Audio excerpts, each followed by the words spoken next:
are live, folks. Let me know if y'all can hear me clearly. We got good turnout so far. Assad, what's going on? Good morning. Hadassah, Jay, Ken, Mark, Steph, and Virginia. What's going on? Good morning. Peace. I can hear you well. Absolutely. There we go. All right. So the primary question we got for this morning, are we extremists? Are we extremists? Right? So people ask me a lot of questions about like a raw diet, and people who are more so new to it, and you may have like family members and things like this, and they'll say, oh, you eat raw, you're not eating any cooked food. It seems kind of extreme. Is that some type of extreme fad diet? And this type of thing. They may see you're raw vegan out in public on the YouTube channel with a real skinny, face drawn, long stringy hair, no shoes or something like this, right? Like this kind of old school conventional hippies look going on, right? Big shout out to my hippies. But people will get that image in their head of like, oh, I don't want to look like that. And one of my biggest goals is to clarify and kind of normalize a raw lifestyle. And the reason why I say a raw lifestyle is because your lifestyle does change when you adopt more of a raw diet, right? And I say more of a raw diet because you can do a raw diet to varying degrees, right? So for me, I'm not culturally raw, I'm pragmatically raw. Right? Some people, they have like their raw vegan is a brand, right? It's a thing that's like an identity trait for them. For me, that's not really the case, right? I'm ethically plant-based and I'm pragmatically raw. So if I advocate for more raw eating, it's for the specific benefits of doing so. Now, you can be 100% raw where you don't eat any cooked food. You can be 90%, you can be 80%. I think 80% is a good goal. So let's say, for example, you eat 4 meals a day, probably one of them will have some cooked foods in it, right? Or it'll be a cooked meal entirely, like if you're eating a soup or a stew or something like this, right? Or you can eat like a cooked meal several times a week, maybe twice a week, maybe 3 times a week, maybe you may go a whole year where only 3 months out of the year you actually eat cooked foods, right? There's a lot of different ways to do it, and it depends on the person. So it's very important to understand what that is. So people will bring up things, protein deficiency, people will bring up iron deficiency, people will bring up B12 deficiency, people will bring up these different types of things, deficiencies. And will ask me, well, don't you worry about these deficiencies? One thing that's very important to understand about the human body is the human body is really good at storing resources, accumulating and storing resources. You store vitamins, minerals, and things like this inside all the cells of your body. For example, your bone marrow stores a lot of the minerals and different things inside your body, right? Fat cells store extra energy. Muscle tissue will store things like magnesium, calcium, right, inside, as well as a variety of other things. And your body recycles resources, right? Your body's really good at storing iron, zinc. You store a lot of your zinc in your pancreas, things like this. As far as B12 is concerned, interestingly enough, most people who are B12 deficient are not plant-based, actually eat animal products. Now, B12 or methylcobalamin is actually a postbiotic made by bacteria inside your gut. It's primarily what it comes from. You don't really get B12 from food per se. Now you can, but not necessarily. But it's made inside your gut, and the only reason why you would get it from eating animal products is because that animal's gut creates B12. Your gut also creates B12, right? It's a postbiotic. And then of course you can get it from fermented, in a degree of fermented foods, but also from fortified foods, I meant to say. So fortified plant-based milks, nutritional yeast. I mean, you can get it from pre-workout powders. You know, if you're like me and you may, let's say you get a salt pre-workout, right? You'll get it from that. Okay. It even comes in some energy drinks and things of this nature. I mean, of course, you can take like a liquid B12, a dropper or something like this once a week or whatever the case is. You don't really need much of it, right? But your B12 levels largely hinge on your gut health overall. So it's not really a thing you need a ton of on a daily basis from your diet. You actually need very small amounts of it. Interestingly enough, if you get too much B12, you can actually have skin breakouts. Some people have a sensitivity to it, right? So you can overdo it on the B12 as well. As far as iron deficiency, people bring up iron deficiency and say, well, if you don't eat red meat and things like this, where are you getting your iron from? Most iron actually comes from plant-based foods. So the people who are most likely to be iron deficient are people who are vitamin D deficient or have poor gut health. And this is most common in women. So women who are vitamin D deficient or have some type of autoimmune issue often have an iron deficiency. It's not a deficiency of a raw vegan diet. Interestingly enough, it's actually very easy to increase the amount of dietary iron and absorption and reverse anemia on a raw diet. The reason why is because a raw diet typically is very rich in vitamin C combined with iron-rich foods, and the vitamin C increases the absorption of the iron. And then a lot of your raw foods are very rich in iron, copper, magnesium, and vitamin C, which are needed in order to form hemoglobin, in order to make red blood cells. All right, so when people talk about these deficiencies, right, there's a lot of nuances as to why a person may consume a raw diet. Some people don't really have a choice, where they just do better in consuming a raw diet. This is actually very common. Now, the type of raw diet that I advocate for is a very carbohydrate-rich, water-rich, fruit-based diet, which means out of all the food groups, the thing that makes up the bulk of your diet is going to be fruit, right? Fruit, interestingly enough, is like the largest food category out of all the different types of foods that you can eat. Fruit is the largest food category as far as human food is concerned. There's not much animal products. There's not much diversity in animal products. Especially like for those of us who live in the US, for example, like, you can probably count on one hand. People will eat chicken or turkey. People will eat fish or some type of ruminant like beef or something like this. And people don't want to say cow meat, so they'll say beef, right? You have to rename it. Instead of saying eating pig, people will say eat pork, right? This type of thing. Because if you talk about it in plain language, it doesn't really sound so appetizing, right? So beef sounds better than just like, cow muscle or cow flesh, right? Whereas with fruit, I mean, you've got different types of melons, you've got apples, pears, you have all different types of apples and pears. You got cherries, strawberries, blueberries, you got different types of kiwis, you got pineapple, different types of pineapples.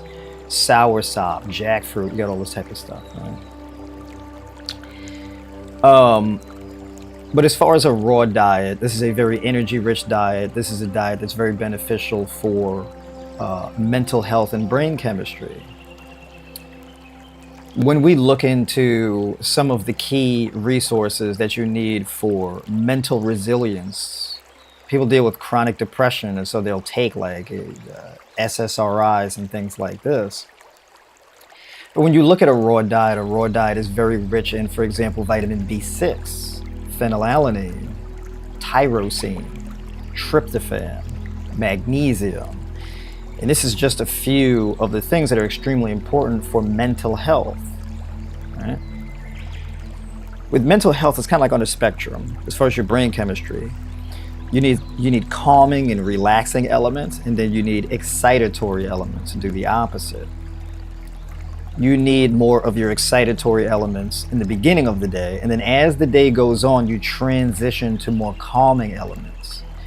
And so there's an ebb and flow in your brain chemistry.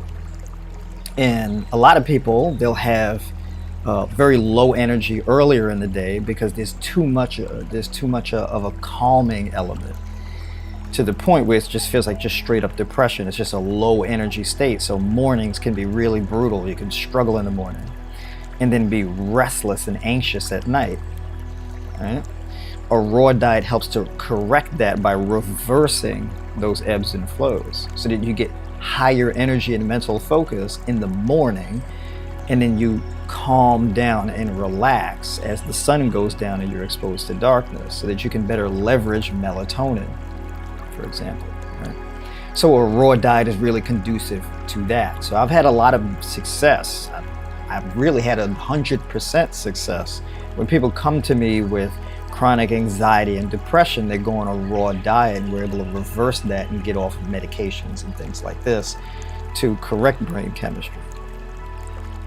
All right, and I'm specifically talking about anxiety and depression and insomnia, things of this nature. Other complex issues is a little bit different. So if we're talking about like a bipolar disorder, things like that, that's a little different. Right? So I'm not really going to speak on that at this point. This is a much more technical thing that I'm not particularly an expert on, as far as reversing bipolar disorder or things like this. All right. So that's a really important reason. Then you have the metabolic health. Metabolic health. A raw diet is really good for metabolic health. When I say metabolic health, I'm talking about things like primarily blood pressure, blood flow, and blood sugar control, and converting carbohydrates and fats into energy. Right? So thyroid health, adrenal function, blood sugar control, pancreatic health, liver health, this type of thing. These things primarily govern your metabolism. So another thing I have a really extremely high success rate in is improving blood pressure. So we're talking about like 100% success at improving blood pressure and blood sugar. Right? In most cases, you can correct your blood pressure faster than you correct your blood sugar. But in order to correct your blood sugar, you typically correct your blood pressure first. All right. A lot of times for some people, correcting blood sugar is about more than just what you eat. It's sun exposure, it's other elements of your lifestyle, how many hours a week you work, how active you are, how much you sit, battles with chronic inflammation, things like this, autoimmune disorders, etc. A raw vegan diet is also one reason that you would really want to consider, autoimmune disease is one reason you'd really want to consider a raw vegan diet as well. When you have an autoimmune disorder, there's basically like this chronic inflammation that's happening to one degree or another. So for me, I categorize these things in terms of like you have red, orange, yellow, green, right? Or you can flip that color, red, orange, yellow, green. So inflammation in the utmost, in its most extreme forms, would be in the red zone. This is like peak chronic inflammation and oxidative stress. Right? So when you're experiencing that, it can be nausea, headaches, migraines, skin rashes and breakouts, joint pain, excessive weight gain, chronic fatigue, lethargia, numbness, tingling, burning sensation in the hands and feet, things like this. It can get pretty nasty. When you come down into orange, this is where these side effects really start to come down. So if you're in orange, you may experience maybe like fatigue or some joint pain, but it won't be like all the things at one time. All right. Yellow, it's like, well, you're kind of inflamed, but it's not unbearable. It's not in your face attacking you constantly. And a lot of people actually get to yellow when they stay somewhere around there. A raw vegan diet can help you get to green. And the reason why is because a raw vegan diet, it forces you to have a heavily medicinal diet. So we think about things like carotenoids, vitamin K, vitamin E, tons of vitamin C, right? Magnesium, manganese, all of these different, and then of course you have all types of polyphenols and tannins and all these types of things that are medicinal. And all of these chemical compounds in plants, the reason why I say they're medicinal is because they basically neutralize and even consume free radicals. They help to break down free radicals, toxins in your body. A raw diet, when you're not cooking your foods, the fiber is intact. So you have soluble fiber and insoluble fiber primarily. Right? And so these things entering to the body, and fiber binds up toxins in your body, in your gut, and pulls toxins out of your bloodstream. And the fiber acts as binds up these toxins. It could be microplastics, it could be heavy metals, it could be other chemical compounds in the body. And it binds to them and then removes them from your body through your fecal matter. So the only real way to actually detox your body from things like heavy metal, microplastics, and other chemical compounds is you need to consume foods that have this fiber that act as a binding agent to remove these things. When people associate a raw vegan diet with detoxification, that's the reason why. It's because of the dietary fiber and acting as a binding agent. Now, people can use other things like bentonite clay and stuff like that that also acts as a binding agent, but it's a bit more risky because using things like that can thoroughly dehydrate you. A raw vegan diet doesn't really do that because the foods are water-rich foods. So it's a little different, right? The neutralizing of, let's say, excessive acid and things like that is when you introduce higher levels of, let's say, magnesium and potassium into your diet. And the magnesium and the potassium also balances out the calcium.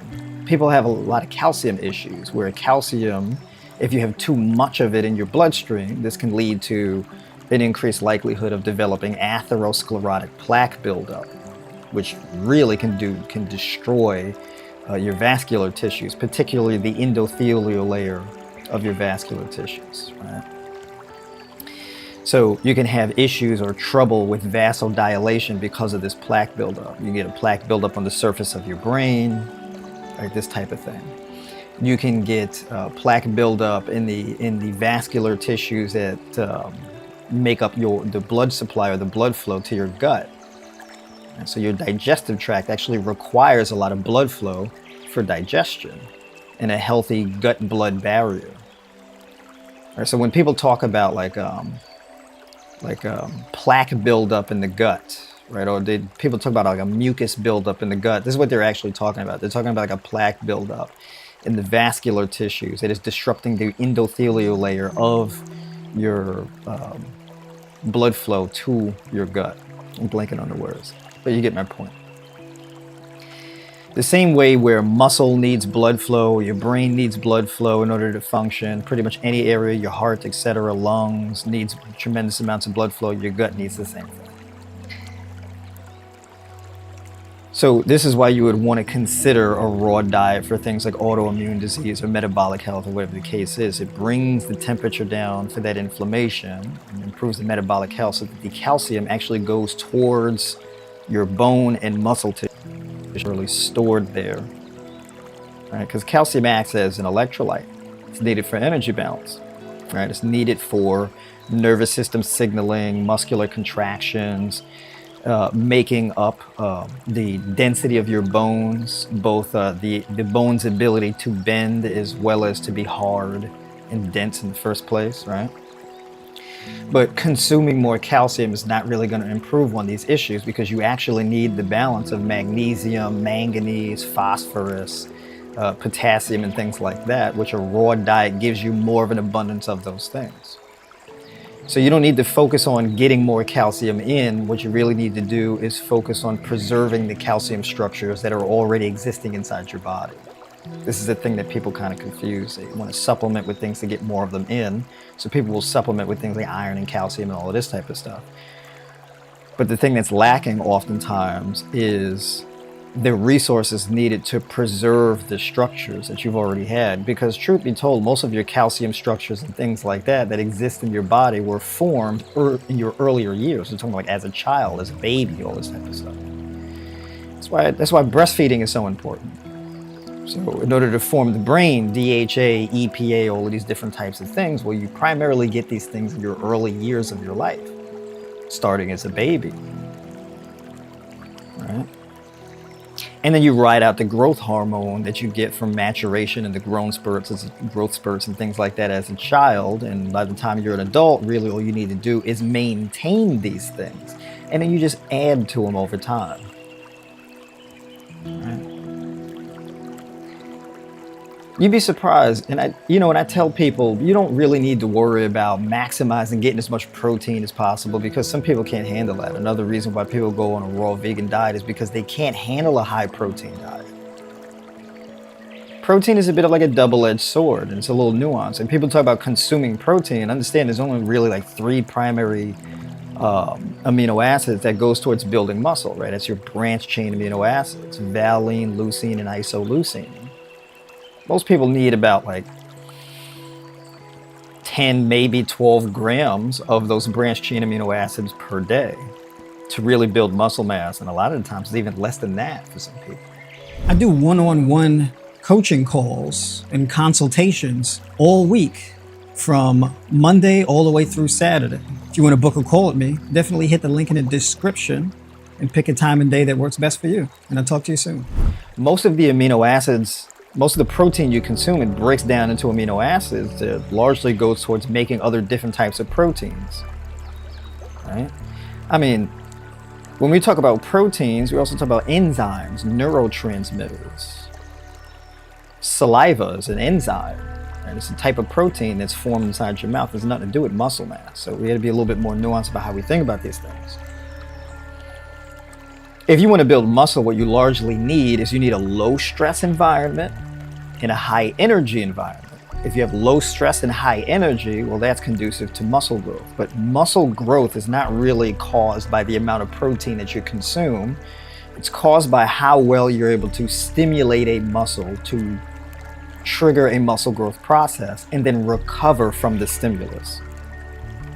So it primarily comes from how you train and then how you recover from the training, and how consistent you're able to do those things. It doesn't take a whole lot to build muscle mass. It's fairly easy. It's just people get impatient because they don't have a clear timeline of what to expect from building muscle mass in the first place. Right? So then people will ask me, well, if a raw vegan diet is so conducive to muscle building, then how come there's not more raw vegans, in the bodybuilding space? Well, the bodybuilding space and the fitness space often cuts against health. So in the pursuit of getting jacked, big, huge muscle, you have to sacrifice portions of your health to get there. You have to peak earlier. A raw vegan diet doesn't cut against human health, generally speaking. Now, of course, if your approach towards a raw vegan diet has all kind of holes in it and it's not very well structured, then yeah, it can cut against your health. But generally speaking, a raw vegan diet, you don't have to sacrifice parts of your health to follow a raw vegan lifestyle, raw vegan diet. With something like bodybuilding, you do. If you're trying to put on muscle mass as fast as possible and gain weight as fast as possible, what you're doing is you're engaging in accelerating the aging process. Because the more you grow and the more you train and the more you engage in that growth process, you shave years off of your life because you're peaking earlier. People want to consume more protein because they want to grow faster. People consume more calories because they want to grow faster. People want to lift more weights because they want to grow faster. People want to train more frequently and do extreme programs because they want to grow faster. But peaking earlier and reaching the finish line earlier causes you to die earlier. Because when you peak and you reach the top, the only place left to go is down.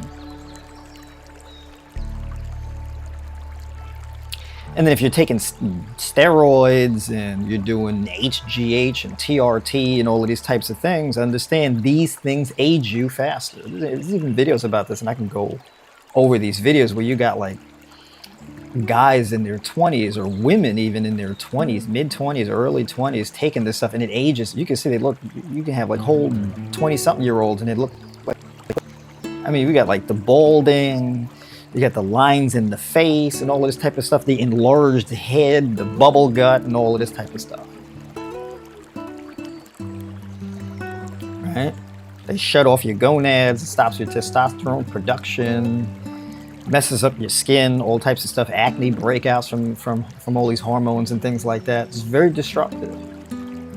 So you'll have like the bodybuilding space and the fitness space. It's not synonymous with health. People pursue a raw vegan diet to optimize their health. It's not like a growth hack. It's not what it's for. So when you go on Instagram, you follow like, you know, bodybuilding social media influencers. The ones who actually did it naturally and developed like a really impressive physique. I mean, it took them like 10, 15 years to do it. So you got to commit to the growth process. I mean, you know, like 5, 10, 15, 20 years.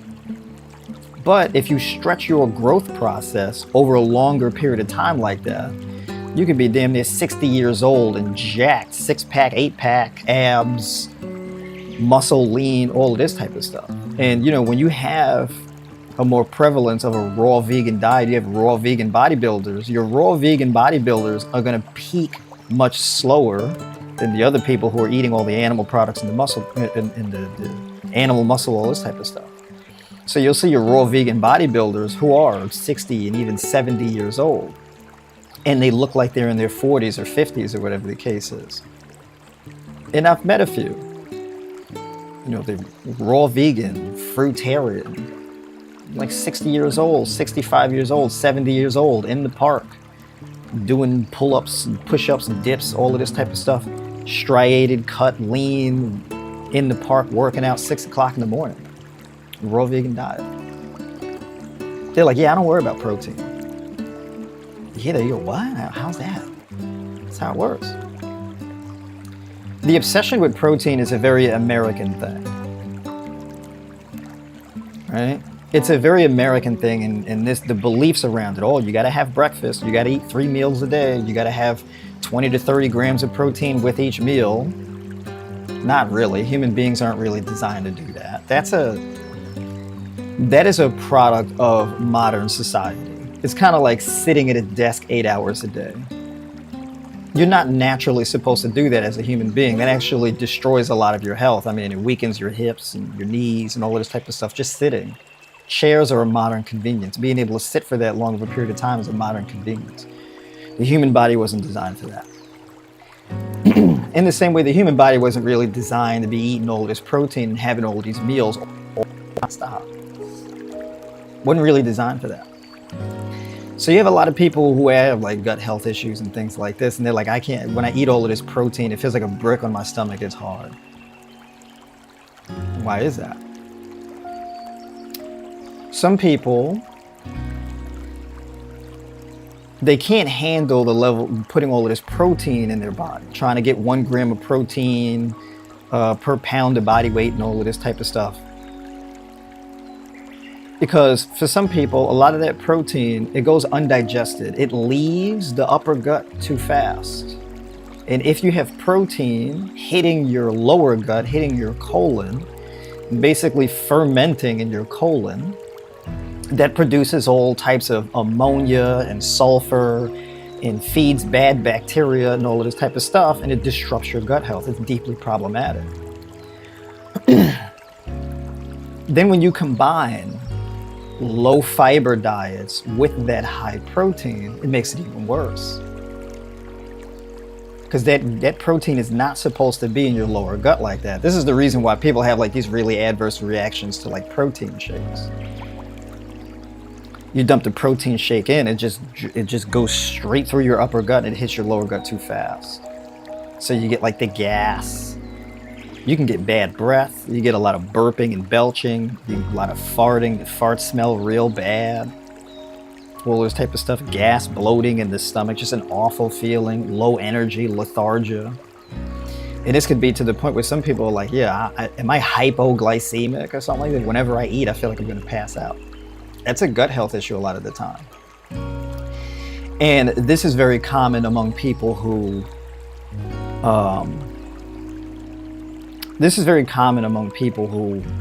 you know, they're trying to hit like a certain amount of protein. They're really obsessed about it. And they cut their carbs and they increase their protein.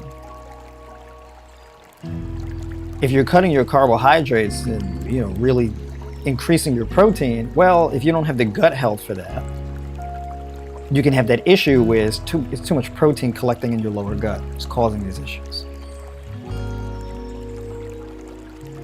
And this is why I'm always talking about, hey, an emphasis on carbohydrates. Muscle is mostly made up of water and glycogen. Only like 24% of your muscle mass is actually made up of proteins.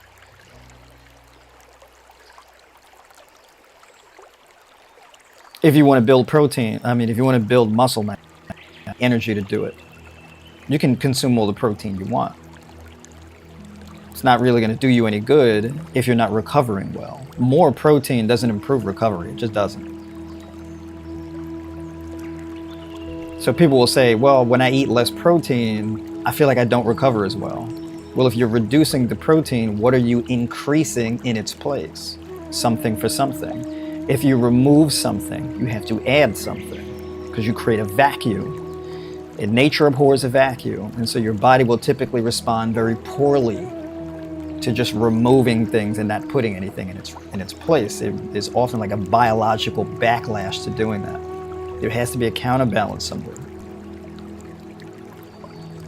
right?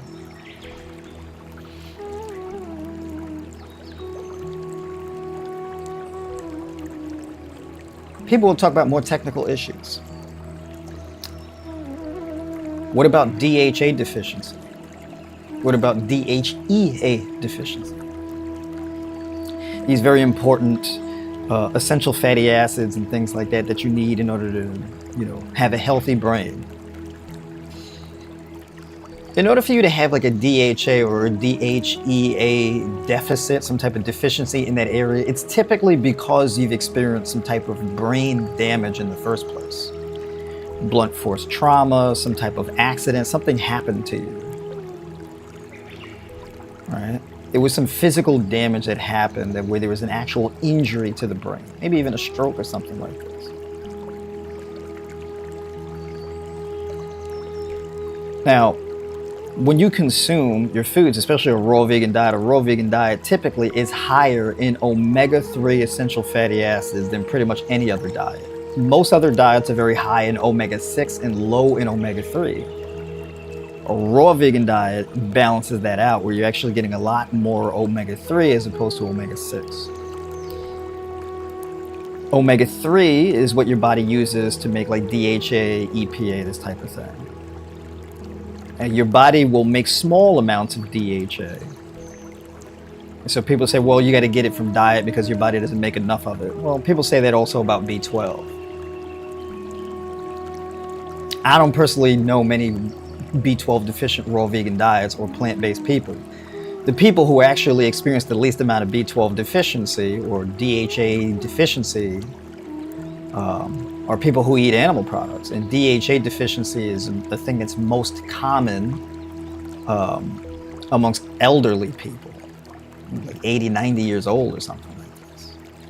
It's a very fringe case. But if you wanted to raise, you know, DHA, DHEA or something like that, well, then there are sea moss, there's algae. You can take a plant-based algae supplement for things like this. Right? You can use sea moss, right? You can put sea moss in smoothies, things like that. You can even put it in a capsule, etc. So that's one of the modern conveniences that we do have to improve on these issues.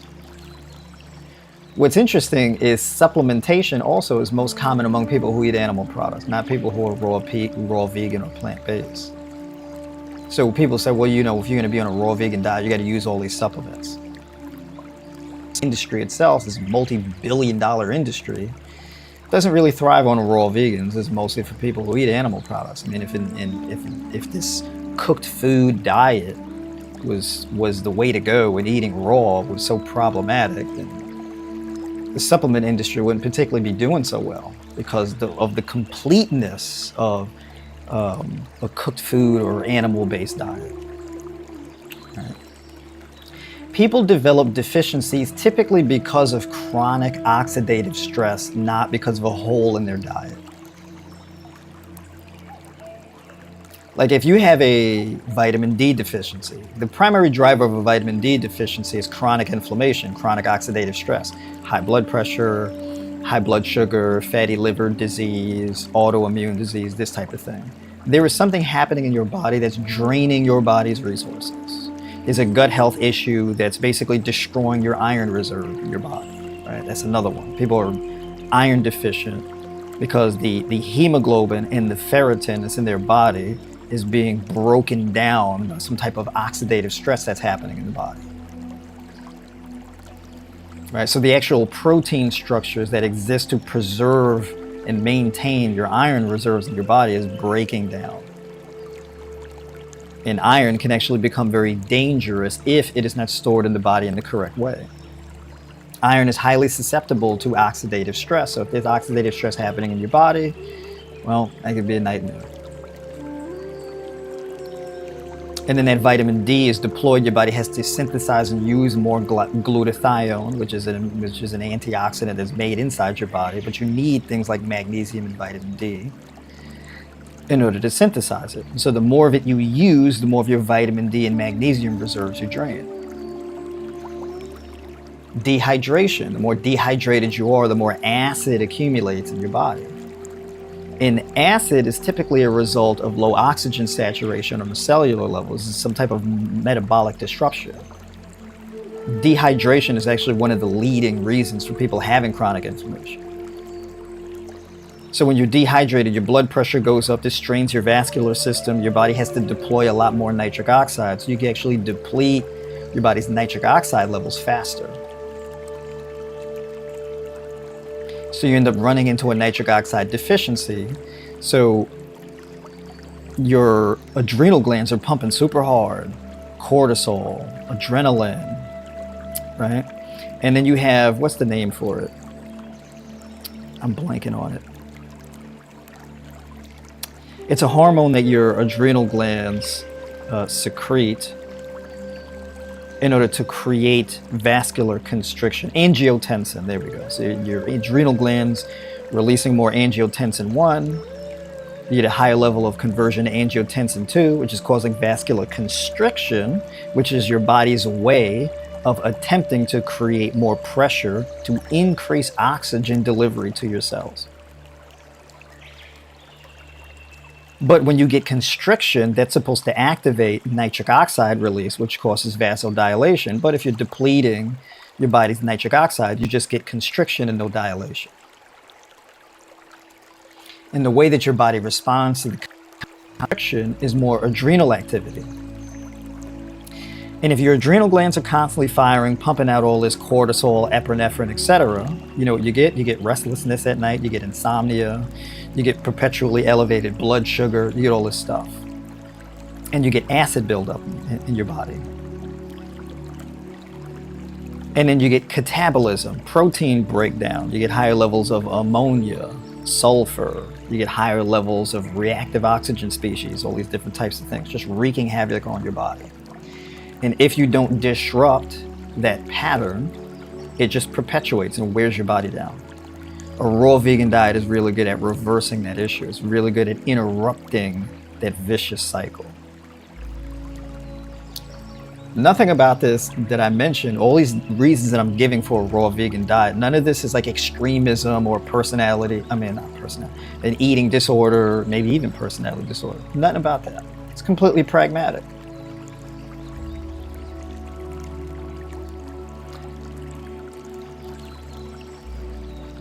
When I advocate for a fruit-based diet, it's because it's a very high energy, high water diet. Now, if most of your oxidative stress is happening because of chronic dehydration, because if your adrenal glands are constantly firing, The more active your adrenal glands are, they signal to your kidneys to release urine. The more you urinate, the more of your electrolytes you lose. As your electrolyte levels drop, so does your body's ability to stay hydrated. So your body starts releasing more water and more electrolytes. You develop a deficit in the electrolytes and a deficit in the water.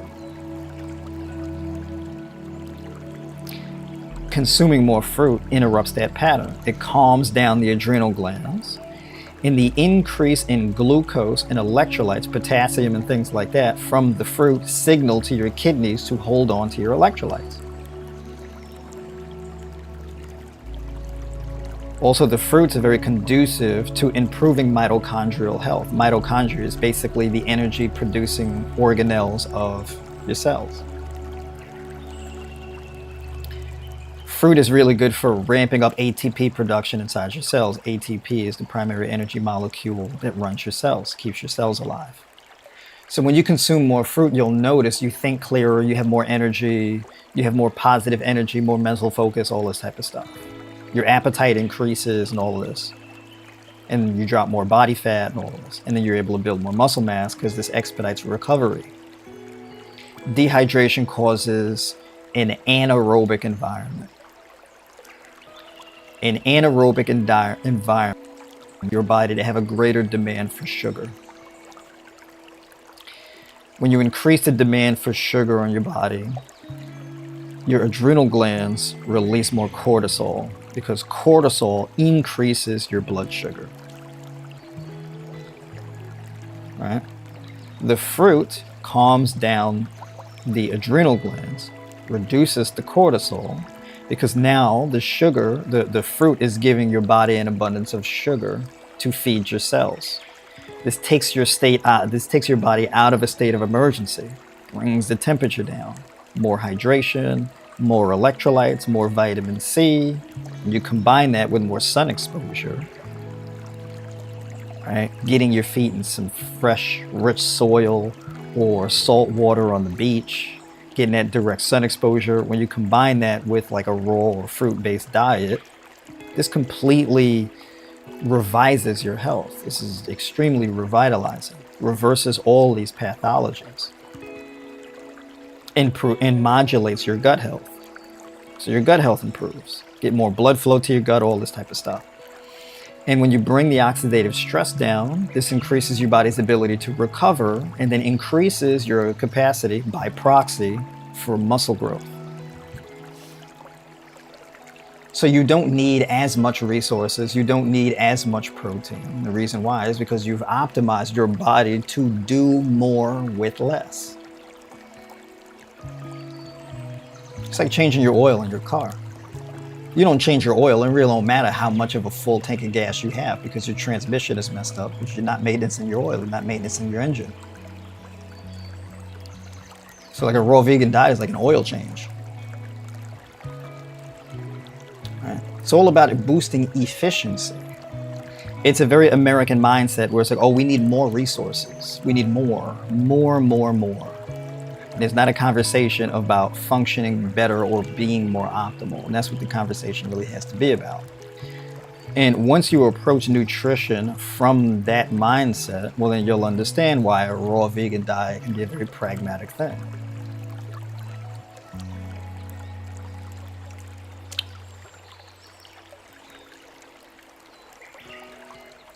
Let me go ahead and check these comments right quick.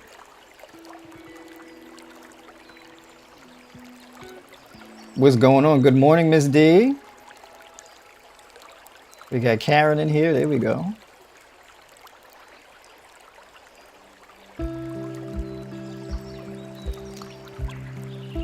When you make it plain, like it lessens the fear that is attached to disease perpetuated by Western medicine. You know?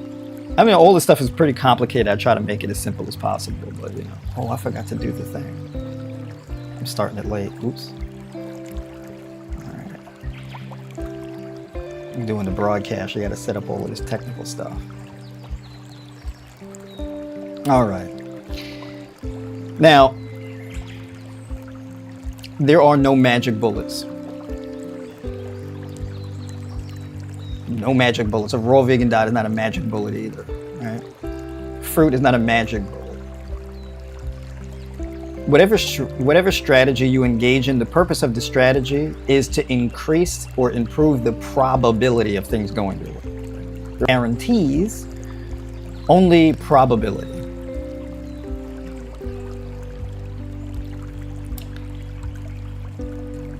So you can start from, let's say, a plant-based position. Then from plant-based, you can narrow it down. I'm not going to eat any more cooked food than I have to. I eat less cooked food. Meal prep is a lot easier. If I have a busy schedule, I can just grab and go. I can get a big old melon, and I could just eat several pounds of melon. Boom. I don't have to be drinking all of this water. I can get a lot of my water from my food, so I can stay hydrated for a longer period of time. But you can have a raw diet and things like this, and there's the convenience of not having to eat, cooked foods. You don't got to be on a stove. You don't got to worry about burning food and all this type of stuff. You don't have to be a great chef and all that type of stuff. Nature is your chef. It's really simple. It's a highlight. However, one of the biggest problems or issues that people have on a raw diet is they don't eat enough.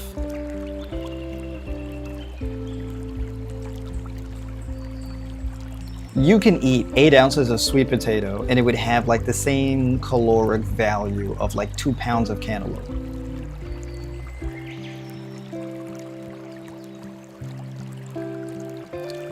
So cooked food ends up having like 3 to 4 times the caloric density of raw foods. So the more raw you eat, the more volume you have to eat. So it's a little different. So maybe just eating 1 or 2 meals a day on a fully raw diet isn't really going to cut it. So just understand that as like just a mathematical point of view there. It's important to know. So you have people will say, well, I'm losing a lot of weight. I started eating a fruit-based diet and I want raw, and I'm just losing, I'm losing weight too fast, or I'm losing too much weight. And oftentimes because you're not eating enough. So if you're like, yeah, for a meal, I'll have like an ounce of nuts. I'll have, like a cup of grapes. I'll have like a small salad, things people say. I'm like, that's not cutting. Once you start talking about a cup of grapes or a cup of this or a cup of that, no. If you're going to be like on a raw fruit-based diet, we're talking about eating whole pounds of food, right? Fruit. So for example, if you're going to have watermelon as a staple, you're going to have watermelon, for breakfast in the morning, we're looking at like 2 to 3 pounds of watermelon. For some people, it's even like 3 to 4 pounds. Just to put things into perspective. Eating a whole cantaloupe, a cantaloupe is typically like around 2, maybe 2.5, 3 pounds at the most. So that one cantaloupe can be like a meal. If you're just going to eat a cup of cantaloupe, it's not really doing anything. It's not a high enough amount. Right? And this is a thing that like a lot of your raw fruitarians and whatnot will stress. And they'll really put an emphasis on color and sugar and how much sugar they consume. So they're like, I drink 60 ounces of juice and I eat this whole big salad, and then I'll top the fruit with sugar. Right? People say all this stuff. I don't like to take it that far. I don't want to be manipulative, right? So I put things in mathematical terms, right? That's kind of how I am. I'm not big on all the frills and all of that type of stuff. It's not really an entertainment thing for me. It's like, look, this is the brass tacks reality of it. This is functionally how it works. It's more like for educational purposes kind of deal. So an example of a meal, let's say for example, in the morning, breakfast may be 3 mangoes. On average, a mango, let's say like a big reddish greenish mango, would have around 8 ounces of mango meat. So any given mango, 10 ounces of it can be like the rind or the skin of the mango and like the seed or the the, it's not a mango seed, right? I guess it would be like a, I don't know, do people call it a seed or a pit, whatever you want to call it. And that could be like 10 ounces of it. So basically with a mango, on average, unless you have like a small mango, like those little yellow small mangoes, like a spiced mango, it's a little different. But this is why I also say, hey, if you're going to be doing a raw diet, one of the best things that you can do is use a food scale to measure out how much you're actually getting. Because a lot of times people overestimate or sometimes underestimate how much they're getting. So that scale and going by the math is really important. Using things, y'all will often see me go on Chronometer and map out things in terms of ounces so that you can see the values of exactly what you're getting from food. So a meal can be like three or four mangoes, basically getting in anywhere like 24 ounces or so of mango meat. Mango is a big deal because mango is very rich in things like folate and vitamin E. So mango is extremely beneficial for mental health, brain chemistry. Bananas. Bananas are real cheap. You can eat a lot at one time. So you can eat anywhere at least 16 ounces of bananas. But you can even eat upwards of 24, even 32 ounces of bananas. Right? If you're going to the gym, you can do a banana smoothie. Put in a couple pounds of bananas or so. Add in like hemp seeds, maybe like an ounce of almonds, things like this. You can add in some cinnamon, whatever you want to add into it, a little sea salt, maybe like a quarter teaspoon of sea salt. You can add in cacao. Right? Peanut powder, make a big smoothie as like a post-workout kind of deal. Right? Good idea if you're going to do like a raw diet where you wake up earlier and you start eating earlier. Because if you don't want to lose weight or you're trying to gain weight, you would need to eat more. Just understand a raw diet, the foods typically have like a quarter of the caloric density of cooked food. So the volume does have to be a lot higher. So the portion sizes may look crazy. It's just different than what you're used to. So 7 o'clock in the morning could be 3-4 pounds of watermelon, or 2 to 3 pounds of watermelon. Depends on your needs. Second meal can be those mangoes. It can even be 36 ounces of mango meat, 24 ounces, whatever the case is. You go to the gym, you work out, and then you have your banana smoothie, and it can be like another thing. And then your fourth meal, that could be where you get all your leafy green vegetables, like around at least 4 ounces of leafy green vegetables, and put upwards of like 5 and even 6 ounces. Kale, spinach, chard, watercress. You can throw in fresh herbs. You can throw in parsley, basil, things like this, right? Your fresh herbs with your greens, avocado, hemp seeds, cashews, crushed walnuts, sprouted lentils. You can throw all that in the salad, nice big salad. You use your favorite dressing, tahini sauce, whatever you want to do, and this is where you get most of your dietary fats. Sunflower seed kernels, pumpkin seed kernels, all that. That's where you would get most of your protein as well.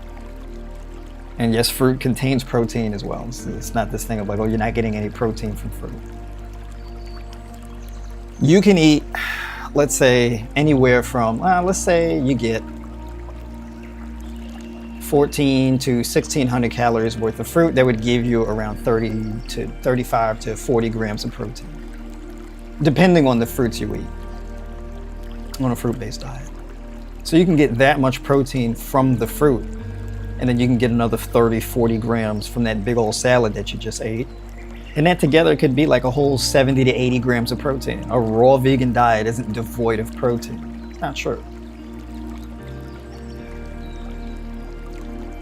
Generally speaking, women need around 40 grams of protein. More athletic women typically need around like 60 grams. So it can be like 40, 60 grams of protein if you're trying to build muscle. If you're in the fitness space and you're functioning as an athlete.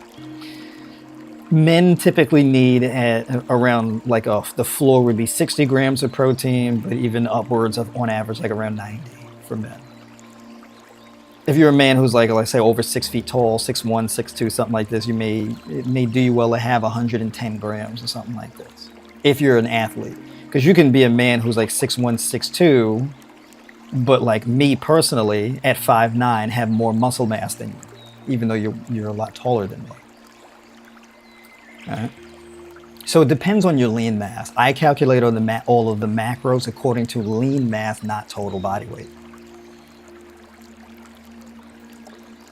And you calculate your per kilogram, not per pound. We don't mix math systems, right? So either you're going to use the metric system or you're going to use the American system, as I like to say. So either you're going to be using grams and liters, not liters, you're using grams, kilograms, or you're going to be using ounces and pounds. But if you're measuring things in grams, then it's going to be per kilogram. If you're going to be measuring things in ounces, it's going to be in relation to pounds. So ounces per pounds or grams per kilogram. You pick one or the other. Join us over in the Tribe by Noir community, where we talk all things fruit, fasting, fitness, mindset, and self-development. Tribe by Noir community members get access to my high raw vegan nutrition guide, my Train Feast Fast alternate day fasting guide, my Tribe Flex, Tribe Flow, and Tribe Solid training programs for building strength and muscle, whether you're training in the gym or at home. You also get access to my mindset and self-development video series, the 3 steps to self-actualization: discover, assess, and actualize. And there's a lot more on top of that, because we have weekly group coaching calls on Tuesdays and Thursdays. And of course, the schedule is always subject to change if need be. So having said that, hit the link in the description of this video, and I'll see you on the other side. All right. Because then your math is going to get junked up. It's kind of like if you were to mix like fractions and like decimals and percentages. It's like, well, either you're doing fractions or one or the other. Right? Unless you're going to complicate it, it makes more room for error. All right. The more continuity you get, the more accurate things are going to be.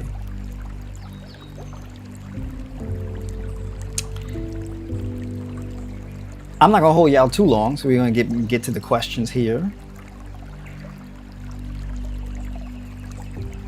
Big shout out to everybody tuning in. That's why I like watching your videos. You always come with the facts. Appreciate you. Raw Fitness Vibes.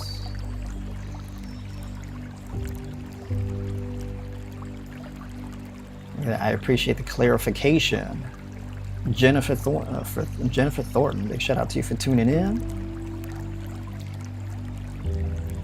How would you recommend someone who is currently a vegetarian consuming cooked foods transitioning to a high raw diet? Yeah, I would basically say to just add in more raw food meals. You don't really have to focus on eliminating what you're already currently eating. It's a better idea to swap things out or to make alternatives. Right. So like, for example, you may want to start your mornings a different way. You may want to start your mornings with, let's say, 22 ounces of cantaloupe, 22 ounces of honeydew. You may want to do that.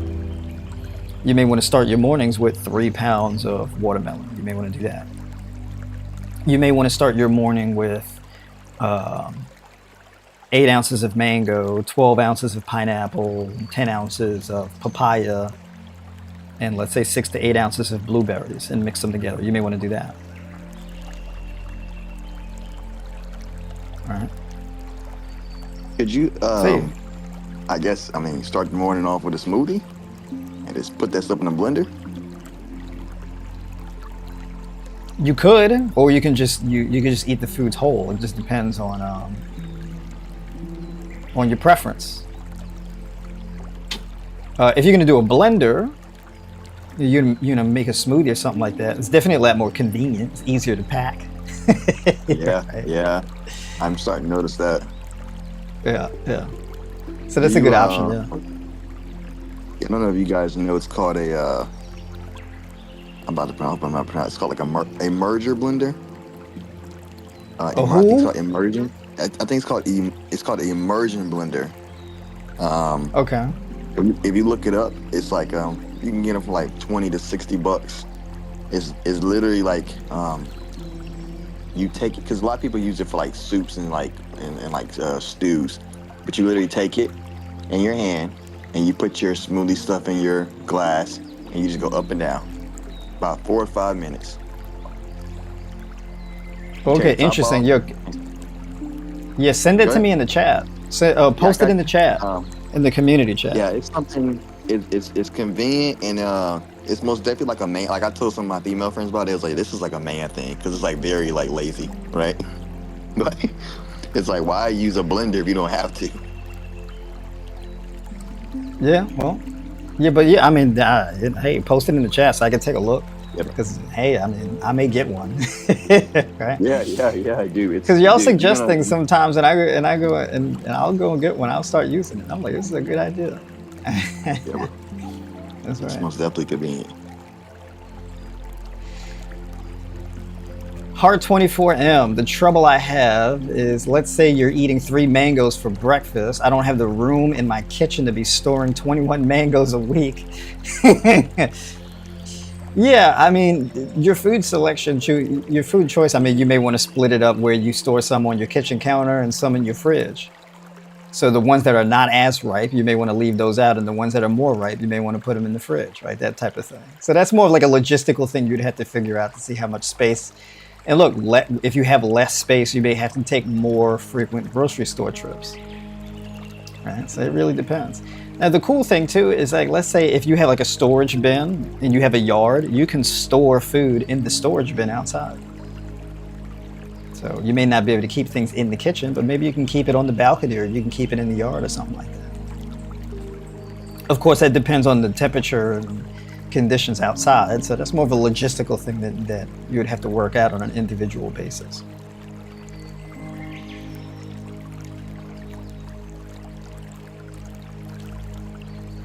Oh, the egg. Oh, now I see. It's one of those little hand blender things. Oh, yeah. Actually, Yeah.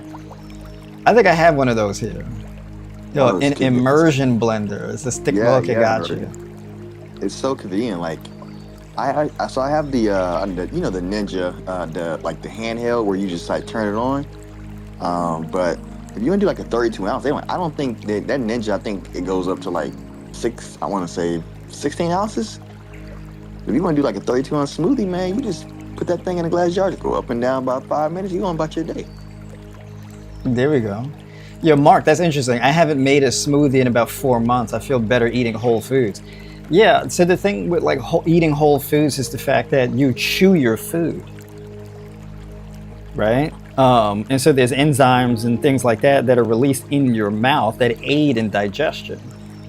And also there's a certain amount of tension that you release in your jaw when you eat. And that's in the chewing your food and releasing that tension in your jaw.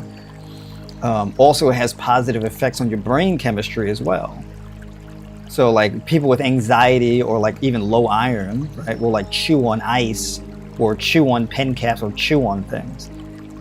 And so it's kind of soothing to actually chew and eat your food. It's also good for your oral health, chewing your food. Right, so as far as like for oral health and things like that, you may want to consider that. So smoothies are, you know, they're all right, but also one thing is, a smoothie, putting it through the blender will break down the fiber in the food more. And when you eat it whole and you don't put it through the blender, the fiber is more intact. So that's also one of the benefits also too.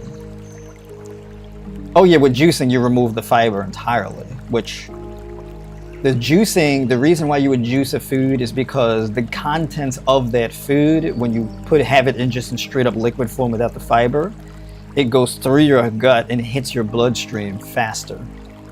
So if you want faster and you want more absorption of whatever those nutrients are, then that's why you would juice. Right, so you bypass a large part of that digestive process as a result. But you're removing the fiber, and so you don't get the benefits of the fiber, and the fiber is largely what helps to improve your gut microbiome and your digestion in the first place.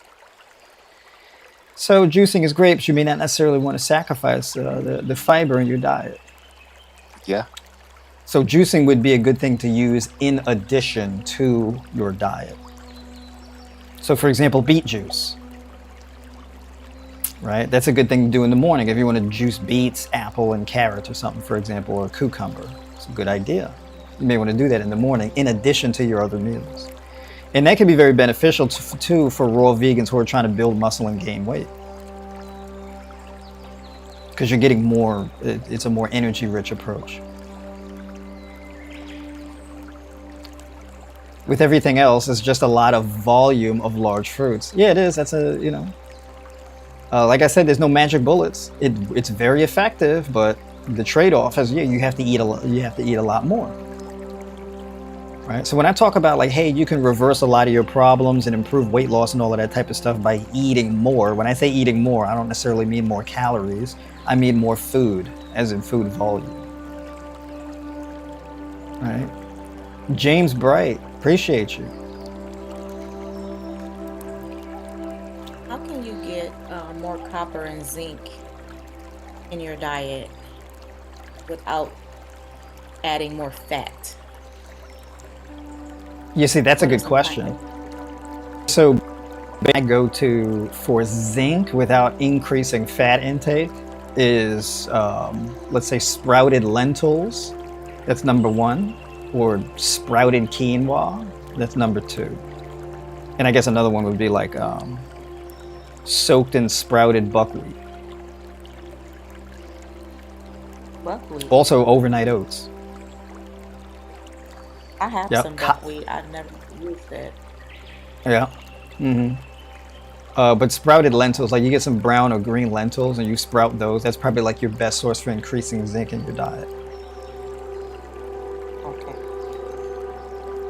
Hey, Remsen, can you explain that? How do you do that overnight oats? It's like like you put yours in a blender too, where it's kind of like pudding. Yeah, if I make a pudding, yeah. So I'll make like this peanut butter chocolate oat pudding. That's my jam. I put like hemp seeds and all that in there. So you let it Yeah. soak overnight, and do you drain them? Do you drain the milk or drain the water, or? Yeah, I do. Yeah. Oh, yeah. And then you drain put the it in water your out, let it blender, drip out. and then you put it in your blender, and then you put your plant-based milk back in there. Well, I'm not putting it back in because I don't soak the oats in the plant-based milk. Yeah. Yeah. So I drain out the water and then add in the plant-based milk into when I'm making the pudding. Okay, soak them in water, and then you put and then you put it in the blender, and you just basically just puree it up. Yeah. Okay. Oh, see, this is a good question right here. I get bloating from eating lots of fruit versus eating more raw vegetables. Yeah, I mean that it depends on the fruit that you're eating. We'd probably have to go through more of your diet specifics to see, well, how much fruit you're eating, what types of foods you're eating. Because you can make a choice in different types of fruits you're eating. Also, it may be because it's too much. It may be too much water. It may be too much fruit in general, too much energy. So you may have a lower capacity. So like, for example, if you're eating more vegetables, the vegetables are going to be less calorically dense than the fruit. So you could be overeating with whatever amount of fruit you're eating. People often get like indigestion, gas, bloating, things like that from just eating too much. Maybe like the caloric value of your food is a bit too much. All right. So if you do overeat, when the contents of that food hit your lower gut, your gut bacteria make more hydrogen. And that goes back up into your gut, and that can cause you to have more like gas, bloating, and things like that because of the excessive H2, which is basically a compound of two hydrogen molecules that's synthesized by your gut bacteria as a metabolic byproduct. Right. So you just may need to reduce the amount of food that you eat, or increase the amount of energy expenditure you engage in. All right. What do you think about oatmeal? I'm a big fan of oatmeal, actually. I've eaten oatmeal my whole entire life, so I'm kind of biased towards it, but oatmeal has a very good nutrient profile. Oatmeal is also a really good detox food because of the fiber. Oatmeal is very fiber rich, and it has a high content of soluble fiber. Right. So oatmeal is actually one of those foods that's been proven to bind to heavy metals, microplastics, and PFAs or PFAS, which are like these forever chemicals. So you can actually eliminate those things from the fiber that's found in the oats. Plus, like, your oats has got a really good amount of selenium, boron, zinc, good protein content, all that type of stuff. Really good, a good amount of copper. It's really good stuff.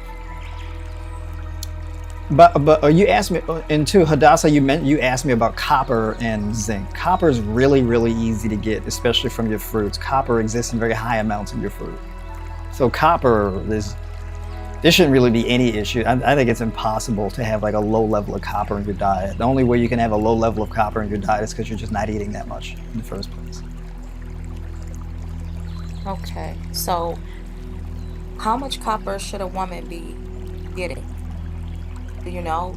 Or is it by age or So it really depends on the person. You don't need really significant amounts of copper per se.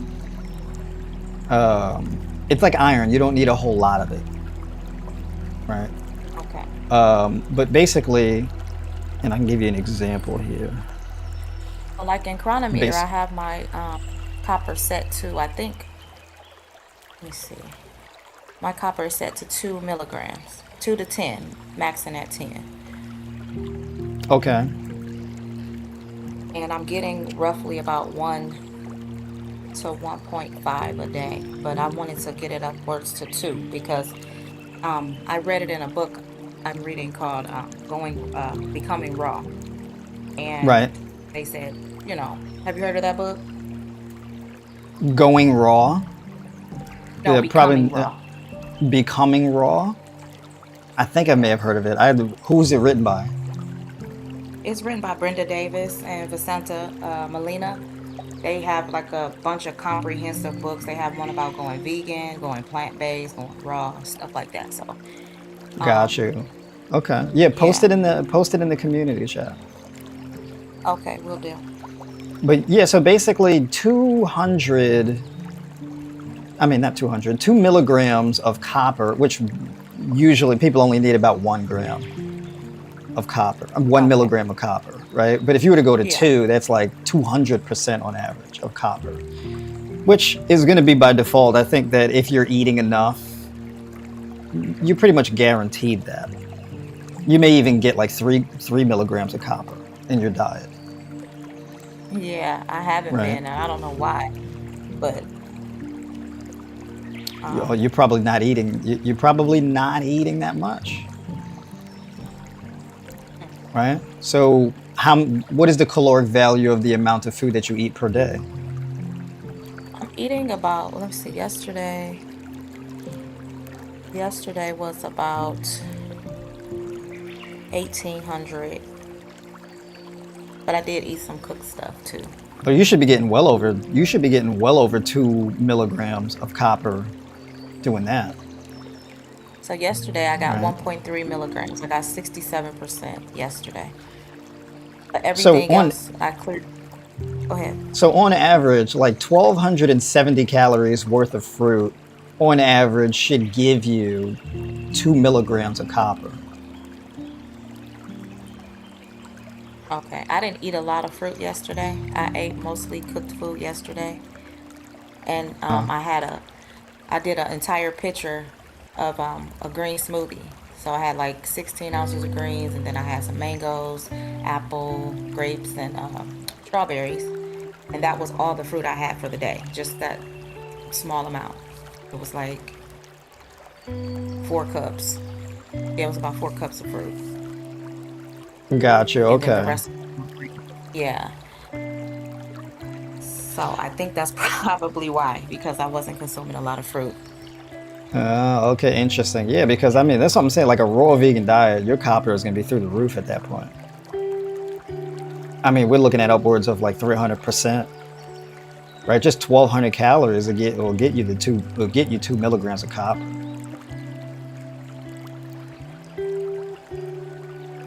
So yeah. And that's the thing too that we can talk a bit more about too. But yeah, that's why going plugging things in chronometer. I mean, even especially if you add beet juice, beets are extremely rich in copper. I And love foods that chronometer are so rich in much. iron, oh yeah. And in foods that are rich in iron typically are high in copper also. I mean, even the oats is high in copper also. Oats are actually very rich in So iron my and copper. so my beet juice though that I'm drinking, I don't put it in chronometer because there's no, like, I guess I would have to like create it. and I don't know how to do that. So I just put a note in there Oh, that you'd I'm have to having measure, I juice, guess, how many ounces of beets you're using. yeah, so I just put all of the milligrams in there, but I don't have any caloric value to attach to it because it's juice. It's not actual eating the whole vegetable or fruit. You get what I'm saying? Well, the thing too is the fact. So basically, dietary fiber technically is categorized as a carbohydrate with 1 gram of fiber has a caloric value of 2 calories. So you would Right. just subtract the fiber content from the beets, and then and whatever's left over, that would be the caloric value. So subtract the fiber and what did you say? What else? I'm gonna write it Yeah, so down. you subtract the calories from the fiber, and whatever's left over would be the caloric value. Oh, okay.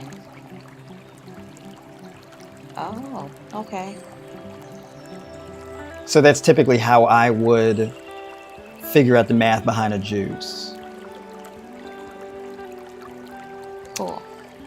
Okay, Kev, what would a full day of raw vegan eating look like for you? I can run through that a little bit.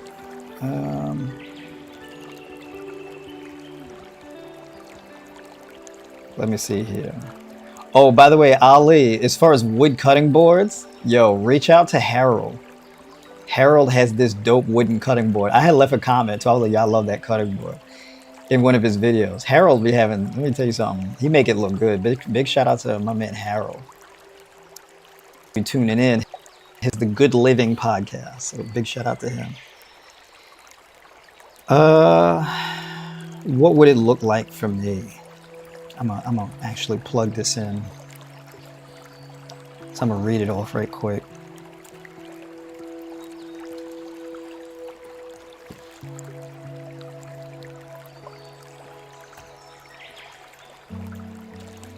So if I was to be fully, and I'm trying to do this too because I gotta jump.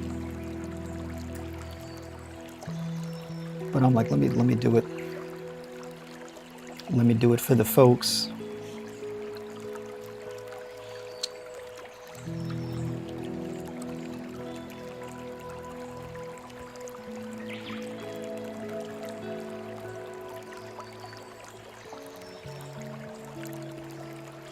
I'm plugging in the foods now so I can read off the specific amounts.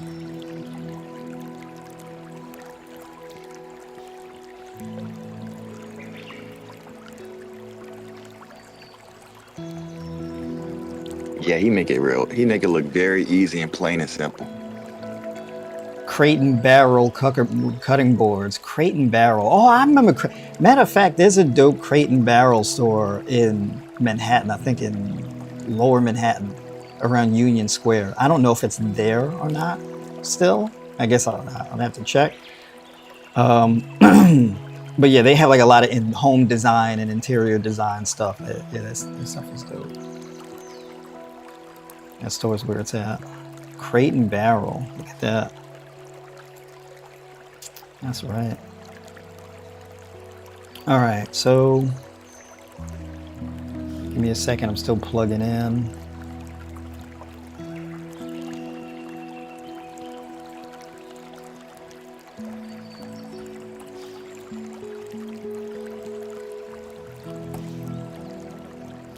So this is typically going to be around like 4 meals.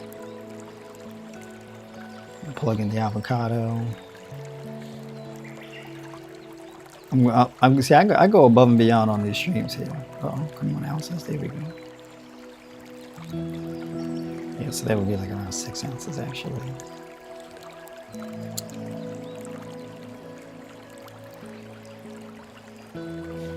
And for me personally, I do like around probably like 1.6 grams of fat per kilogram of lean mass personally. I do very well with more dietary fats in my diet.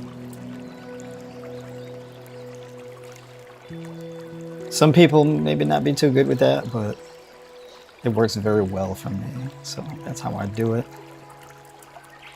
But I'm gonna run this down on the list.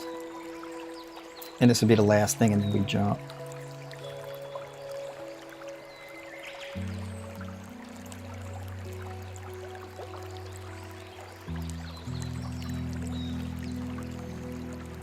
And so this will be like a fully raw.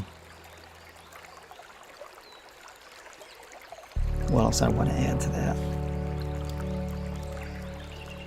All right, so basically what I mapped out here as far as like a raw diet, I mapped out something here that's around 2,557 calories, 64 grams of protein, 421 grams of carbs, and 96 grams of fat.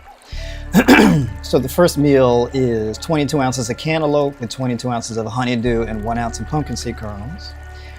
The second meal is 16 ounces of kiwis, 8 ounces of blueberries, 8 ounces of strawberries, and 1 ounce of sunflower seed kernels. The third meal is 16 ounces of mango, 12 ounces of papaya,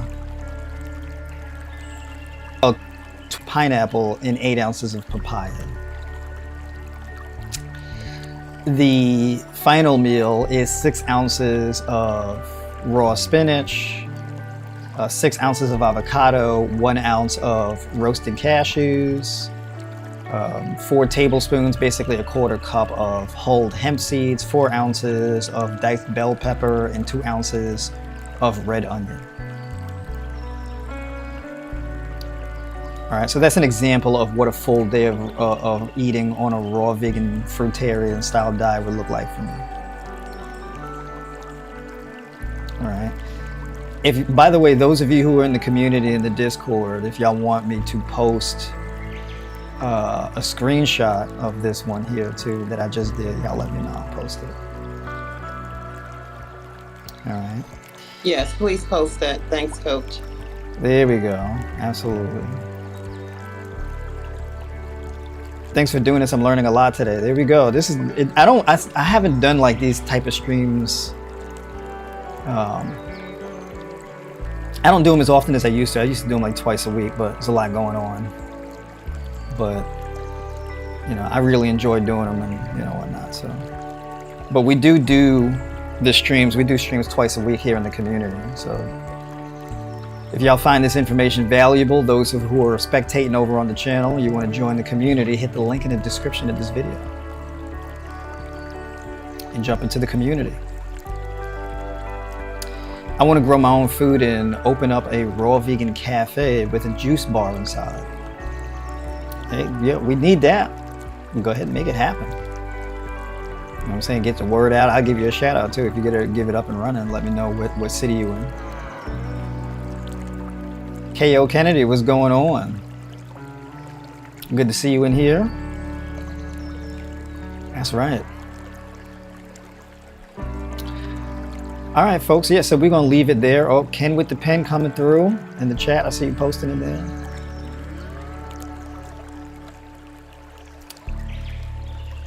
Yeah, so for those of you spectating on the channel, if you want to know what all the bubbles are on the side, on the left-hand side of my screen, those are the people currently tuning in the community, in the community chat. So those are the voices y'all been hearing. These community members.